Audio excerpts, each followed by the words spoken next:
The Bible is a big book, and a lot of the verses, well, let's just put it this way. Most Christians probably have not read through the entire Bible. There's a lot of verses you could quote that they wouldn't know. There are other verses that you could quote that almost every Christian would know, not because they had necessarily read it, but because they had heard it in church, in sermons, and so forth, read it in books. This particular passage is from Ecclesiastes, which is, in my mind, one of the most unusual books of the Bible. Solomon begins by saying, vanity of vanities, it's all vanity. In other words, what's the point of it all? Life is full of meaninglessness. We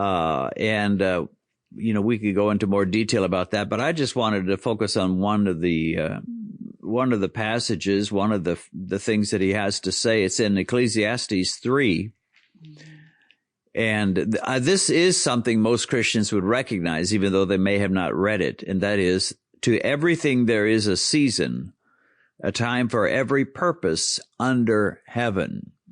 So Solomon tells us there's a time, there is a season for everything. But like a good writer, he doesn't leave it at that. He goes into more detail. There's a lot of times people that are not good writers, they'll say something, they'll just leave it at that.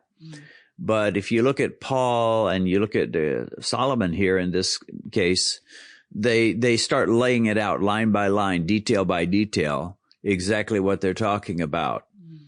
So, for example, Paul in 1 Corinthians 13 does not just say, well, love's the most important thing. He says, even if I speak with the tongues of men and angels, but I don't have love, I'm nothing. And even if I give my body to be burned, but I don't have love, it doesn't profit me anything. And so he lays it out and he goes into details about it to make it very powerful and bring it home. Solomon does the same thing here in Ecclesiastes 3. He starts out announcing his theme, which is there is a season for everything, a time and a season for everything. And then he goes on to start describing some of these different times and seasons. So we'll just kind of look over some of them. And verse 2, for example, he says a time to be born and a time to die. Of course, what he's really implying here is that God determines those times. If you simply say there's a time for everything and you don't bring God into the question, then you're not really saying much, because everybody knows that. Everybody knows that we are born, we die. Everybody knows there's a winter, there's a summer, a spring, and a fall, at least here in the United States and North America. But when you realize that these seasons are not seasons of our own choosing, you can't just say, well, I'm going to make a new season for my life. I mean, I guess you could. You could quit your job and, find a different job and say, okay, I'm in season B because I'm no longer working for, my former employee. But ultimately, Solomon is saying God determines times and seasons for us. And really anybody with any sense and any respect for and fear of God knows that our seasons are not just our own choosing. They're in his hands, are they not? Yes, many do not know that. Many of us think that I determine what I do. I determine my season and my time, and what I do today or what I do next year, is my choice, and what I do is my business. And if we can just look around and think and know that what we do is God that is directing us, God that is helping us, God that is making things happen for us. And we will know that, the times and the seasons of our lives is chosen by God, especially when we go closer and closer to him. He shows us, a way of doing things and a way of going about things. And at the same time, he opens the doors that we could not open and make things happen in that season of our lives. And when we get into that season and, everything is working together for good, and we are happy, and everything that we, desire is going accordingly, we shouldn't take the glory, and we shouldn't take the pride in it that, oh, this is like me, and my hard work and my, it's all me doing all that is going on. So I take all the praise. So we should recognize that God is the one that is providing for us. And we shouldn't, let him withdraw his hands from making things, happen for us, or giving us more seasons and more seasons of our lives. And when it comes to giving, when somebody gives you, as we are human beings, if somebody gives you something, you thank the person, and the person will be happy, and and they're willing to do another one for you sometime. But if you go all grumpy and be like taking all the glory, oh, it's on me, I did that for myself, nobody helped me, nobody did, and then God will be like, really, really. Well, that is right, and when he starts out saying there's a time to born, none of us chose our time to be born. We did not say, well, I think I'd like to be born on a Tuesday, say around 6 p.m. We were born when it was time for us to be born, and we had no choice, no vote in the matter. Now, when it says a time to die, I suppose you could say we can have a choice. We could commit suicide and choose it that way. But apart from that, which is the very wrong thing to do and a very wicked thing to do, if we just live out our lives, we don't choose our time today to die. If we could, people would all probably say, oh, maybe around 100, 110, 120. But a lot of people we find die early. So often we hear about celebrities. Just today, I heard in the news about a man who used to be a very great football player, and he died at the age of 72. Well, for a young 12-year-old, 72 probably sounds very old, but from where I'm looking at it, 72 doesn't sound all that old to die. I mean, that's just 3 years away from where I am. So if I died at that age, I wouldn't have too much longer. But he didn't have a choice. He didn't just make that decision. Let's look at some more things. It says a time to plant and a time to pluck up what is planted, or in other words, to harvest. So there are seasons for planting. Every good farmer knows that. He doesn't determine those seasons. But here in America, for example, the springtime is the planting season. You don't plant in November, which would be late fall. You plant in March or April, and then your crops grow up and they don't ever have a chance of freezing, and you harvest them usually in the mid to late summer. You follow the seasons. As a good farmer, it's not your job to say just out of random thinking, well, I think I'll plant in December, or I think I'll plant in June, or I think I'll plant whenever.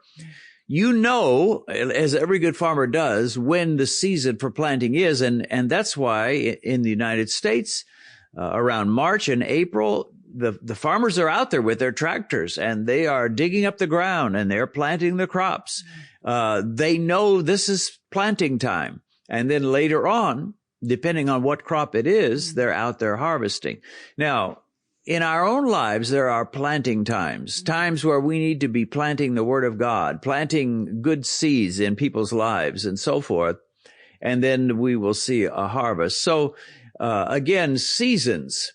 And we could go on, but we're not going to take the time to go through all these. But the main point is there are seasons of our lives, and it's smart if you can flow with whatever season that you happen to be in. And if you're in a certain season and you're trying to act like I want to go back to 10 years ago, and it's just not going to happen. You can't turn the clock back. You can't say, well, this season isn't much fun. I want to go back to the way things were 10 years ago and do things then. Well, good luck with that. It's just not going to happen.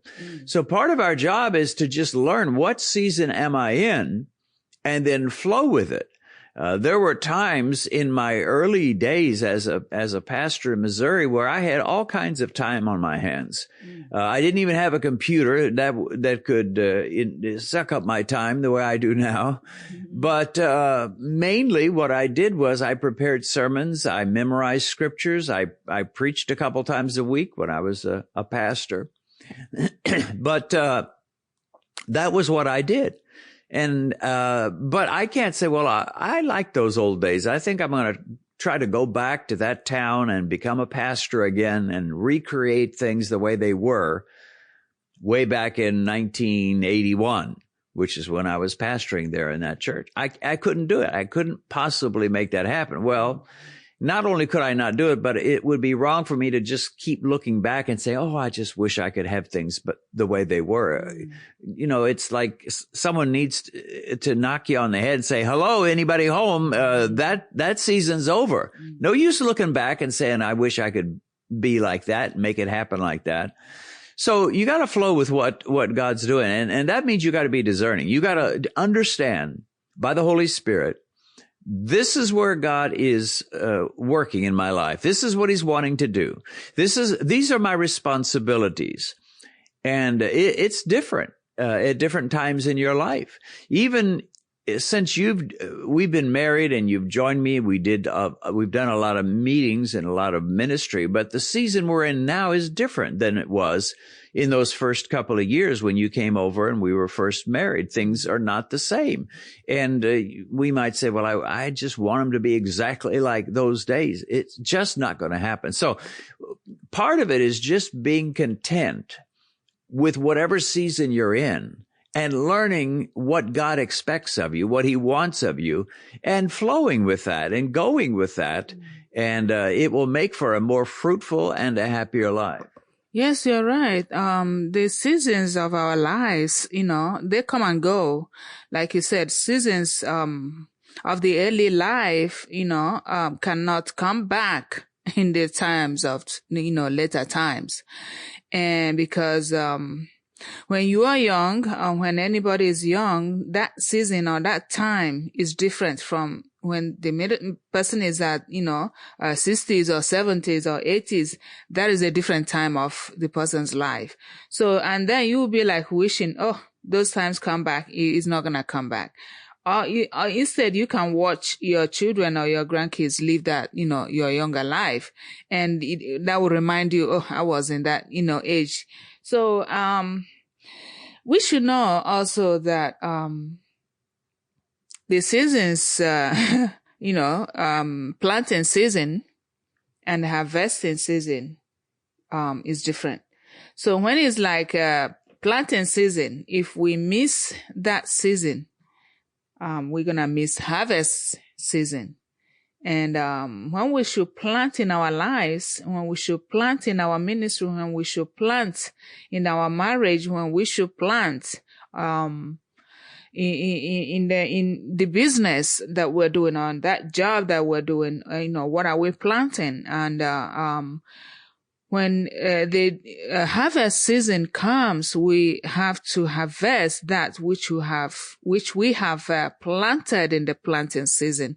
And when we plant, we should know the kind of seeds that we plant in that season. Yeah, that's right. And one of the things that caught my attention when I was with you in Nigeria, I forget the year when we spent the Christmas season there in Nigeria. I think it was 2017. Mm-hmm. Yeah. So, but we had a New Year's Eve. We preached in one city up through Christmas Eve, and then we had Christmas Day where we didn't preach, and then we started a new meeting a couple of days later, and we preached right up through New Year's Eve. So I found myself preaching on New Year's Eve, and one of the things that you and some others told me was, you need to make this kind of short because these pastors want to go to their own churches after this and have a crossover service. Well, that was a new term for me. We don't really use that word or that phrase in the U.S. too often. But the idea of a crossover service, and the idea was you're going to be praying with the church as you cross over from one year to the next. Yes. So that phrase kind of intrigued me, the idea of a crossover service. But I mean, it's perfectly accurate to say you're crossing over. Mm-hmm. Reminded me of when Israel crossed over the Jordan and went into the promised land, right? Yeah. They were crossing over into a new land, a new season, a new blessing. Mm-hmm. And you remember God had told them, you're going to have manna up until the point you cross over, up until the point you come into the promised land, and then the manna will cease. And sure enough, as soon as they crossed over, the manna ceased because there was abundance of food, abundance of everything that they needed. All they had to do is conquer the people that were there. And so I thought about that, and I thought, the one thing we want to be sure of when we cross over into a new season, a new year. I mean, we are getting right close to the end of 2022, crossing over into 2023. The one thing we want is Jesus crossing over with us. If he's with us, we've got nothing to fear. And of course, he said, I'll never leave you nor forsake you. So we need to know he will be with us. We don't cross over into a new year, a new season, and leave Jesus behind. And he's on the other side of the shore and we're waving, bye, Jesus. It's been great knowing you. And we'll see you maybe hopefully sometime later. No, we don't have to turn around and wave across the waters to Jesus. He's right there with us. In fact, he's slightly ahead of us, leading the way. So that's the good news, that the Jesus that we've trusted, the Jesus that loves us, the one who said, I am your good shepherd, this same Jesus will always cross over with us into our new season, our new job, our new career, our new marriage, our new church, our new ministry, whatever the new thing is, the new season, the new blessing. There may be times you'll want to look back, but don't look back because Jesus is not back there. Jesus is right there with you in the new season. And he that has led you up till now will continue to lead you. And that will never stop. And that's the good news. When you get born again, you don't just get Jesus as a savior. You get him as a shepherd. You get him as a leader. You get him as your director, the director of your life. And he's always right there with you. So every time you enter this new place, this new season, you don't have to be scared. They always have their Goliaths. They always have their challenges. Any new thing God does in your life, there'll be some scary moments. But just remember, Jesus is always with you. My wife, Benedicta, has led one of the most amazing and dramatic lives of anyone I've ever known.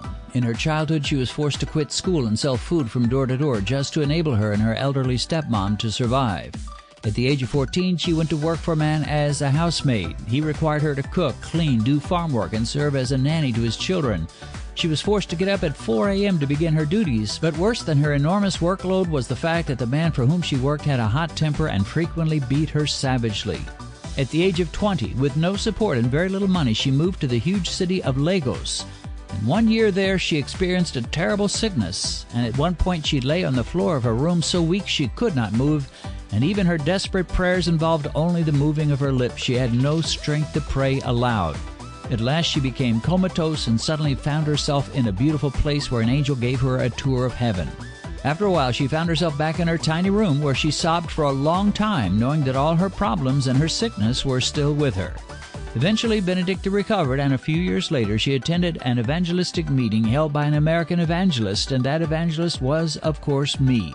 We met, we developed a telephone courtship after I returned home, and eventually I returned to Nigeria and married her, after which we began to minister together as a team, both in evangelism and in an unusual YouTube ministry called Beat Diabetes. Benedicta has written her life story in an autobiography titled When Destiny Calls. You can get this book either as an ebook or a paperback on Amazon. Just go to their website and type Benedicta Pollock in the search engine. You'll be amazed, blessed, and inspired as you read of the faithfulness of God in the life of a girl and then a woman who learned to trust in and call on God.